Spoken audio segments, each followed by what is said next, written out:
اپنے دل کے نور کو بچانا بڑا مشکل ہو گیا ہے۔ جس دور میں آپ چل رہے ہیں، جس زمانے میں آپ چل رہے ہیں، اللہ کی قسم اس سے زیادہ مشکل زمانہ آج تک اس امت پر نہیں آیا۔ اس سے زیادہ مشکل زمانہ نہیں آیا کہ یہاں بیٹھ کر آپ یورپ کی عورتوں کو دیکھ سکیں، یہاں بیٹھ کر وہاں کی بے غیرتی اور بے حیائی کا مشاہدہ کر سکیں۔ یہ تو کبھی بھی نہیں ہو سکا تھا، یہ اب ہو سکتا ہے۔ تو اگر ایمان کو بچانا ہے، اگر دل کے نور کو بچانا ہے، اگر اپنے تقوی کو بچانا ہے، اگر اپنی دنیا اور آخرت کو بچانا ہے، تو آپ کو گردن جھکا کر اپنے آپ اپنی گردن کو جھکانے کی عادت ڈالنا پڑے گی، ورنہ کوئی سی بھی نظر آپ کے اندر کا صفایا کر دے۔ عبداللہ اندلسی رحمۃ اللہ علیہ ایک بہت بڑے بزرگ گزرے، اتنے بڑے بزرگ تھے کہ حضرت جنید بغدادی رحمۃ اللہ علیہ جیسے مشائخ اور حضرت شیخ شبلی رحمۃ اللہ علیہ جیسے مشائخ وہ بھی ان سے استفادہ کرتے تھے۔ اتنے بڑے بزرگ تھے وہ، اس زمانے کے محدث بھی تھے، حافظ بھی تھے، اور اپنے زمانے کے کامل ولی بھی تھے، اور ولیوں کے امام تھے، ولیوں کے سردار تھے۔ جنید بغدادی جن سے استفادہ کرتے ہو، ابو بکر شبلی جیسے جن سے استفادہ کرتے ہو، تو وہ کیا اس زمانے کے آدمی ہوں گے۔ ایک دفعہ جا رہے تھے اپنے مریدین کے ایک بہت بڑے مجمع کے ساتھ جا رہے تھے، تو ایک لڑکی پہ نظر پڑ گئی، ایک عورت پہ نظر پڑ گئی۔ نظر پڑتے ہی اپنا دل اس پہ فدا کر بیٹھے، دیکھتے ہی چلے گئے، دیکھتے ہی چلے گئے، دیکھتے ہی چلے گئے۔ اتنا اسے گھور گھور کے دیکھا کہ اندر کی شمع بالکل بجھ گئی، سب سلب ہو گیا، دل سیاہ ہو گیا، اور وہیں بیٹھ گئے۔ مریدین نے کہا حضرت چلے نا؟ فرمایا بھائی تم جاؤ، ہم نہیں جائیں گے۔ کہا حضرت کیا ہوا؟ کہا بس ہم نے یہی رہنا ہے۔ کہا حضرت یہ اتنے سارے لوگ آپ کے ساتھ چل رہے ہیں، یہ آپ کی وجہ سے، آپ یہاں کیا کریں گے؟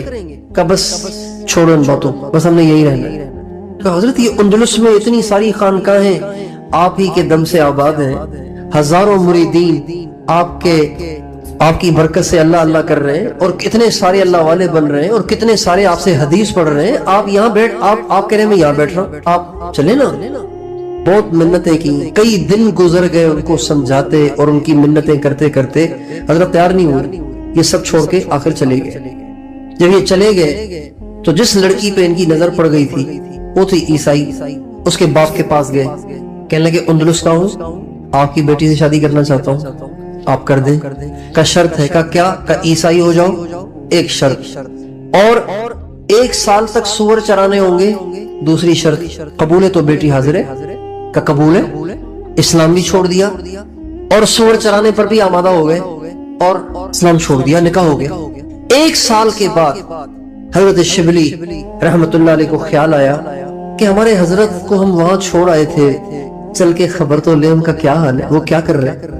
چلتے چلتے جب اس بستی پہ پہنچے اور وہاں والوں سے پوچھا بھی ہم یہاں ایک بزرگ کو چھوڑ کر گئے تھے، کہاں ہے؟ یہی ہے کہیں اور ہے؟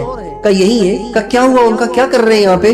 کہ بس وہ ایک لڑکی پہ عاشق ہو گئے تھے، تو ان کے باپ سے کہا، اس نے کہا عیسائی ہو جاؤ، وہ عیسائی ہو گئے۔ انہوں نے شرط لگائی کہ خنزیر چراؤ، وہ بھی وہ خنزیر چرانے گئے ہوئے جنگل۔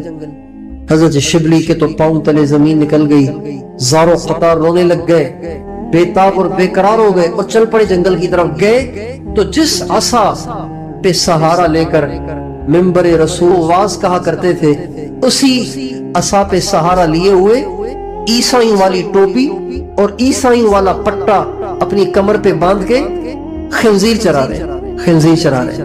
جب حضرت شبلی گئے اور ان کی نظر پڑی حضرت شبلی پہ، تو یہ بھی زاروں قطار رونے لگ گئے، کہنے لگے شبلی میرے حال سے عبرت پکڑو، اللہ بڑا بے نیاز ہے، اللہ جس کو جہاں پہنچانا چاہے پہنچا سکتا، میرے حال سے عبرت پکڑو۔ خود بھی رو رہے تھے اور وہ بھی رو رہے تھے۔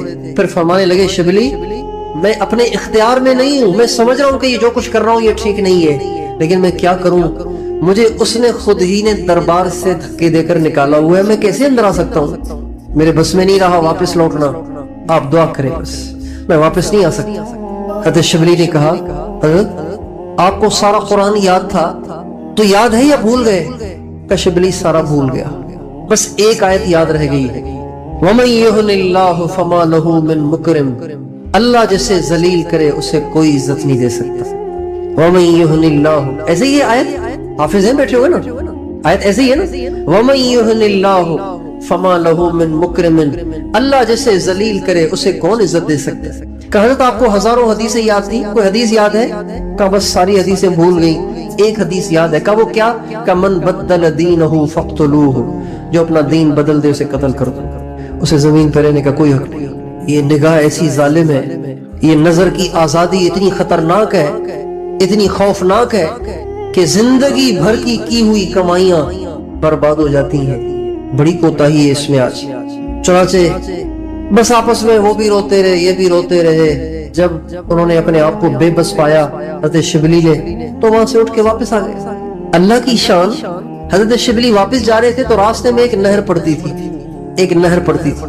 حضرت شبلی تو پیچھے تھی، سامنے نہر تھی۔ جب نہر کے قریب آئے نا تو ابو عبداللہ اندلسی رحمت اللہ علیہ اس نہر میں سے نہاتے ہوئے نکل رہے اور زور زور سے کلمہ پڑھ رہے، زور زور سے، چھوڑ کے آئے تھے پیچھے اور نکل رہے آگے سے، زور زور سے کلمہ پڑھ رہے اور فرما رہے شبلی اللہ نے مجھے اپنے دربار میں واپس بلا لیا ہے۔ پھر فرمایا اصل میں یہ جو مصیبت مجھ پہ آئی وہ اس لیے آئی تھی کہ میں عیسائیوں کی بستی کے پاس سے گزر رہا تھا تو میرے دل میں عیسائیوں کی نفرت آ گئی تھی، یہ اتنے گندے لوگ ہیں، یہ کافر ہیں، گندے لوگ ہیں، ہم پاک ہیں، مسلمان ہیں، مومن ہیں۔ تو جب میرے دل میں یہ خیال آیا تو اسی وقت مجھے غیب سے آواز آئی، ابو عبداللہ اتراؤ نہیں، یہ تیرے پاس جو کچھ ہے یہ ہمارا فضل ہے، ہم جب چاہیں چھین لیں، اگر کہو تو تجھے دکھا دے۔ جو ہی یہ آواز آئی تو میں نے محسوس کیا کہ میرے دل سے ایک سفید پرندہ سا کوئی چیز تھی میرے دل سے نکلی اور وہ اڑ کے چلی گئی اور میں خالی ہو گیا اور میں لڑکی پہ عاشق ہو کے کافر ہو گئے۔ پھر وہ واپس اندلس لوٹے، وہ خانقاہیں دوبارہ آباد ہوئی اور اللہ نے ان کو پہلے سے بھی بڑا مقام عطا فرمایا، پہلے سے بھی بڑا درجہ عطا فرمایا۔ یہ نگاہ کی آزادی اور یہ اپنے اندر عجب اور کبر، اپنی حیثیت بنانا، اپنے آپ کو کچھ سمجھنا، یہ اتنے خطرناک قسم کے کام ہیں، اتنی خطرناک قسم کی باتیں ہیں کہ انسان کہیں کا بھی نہیں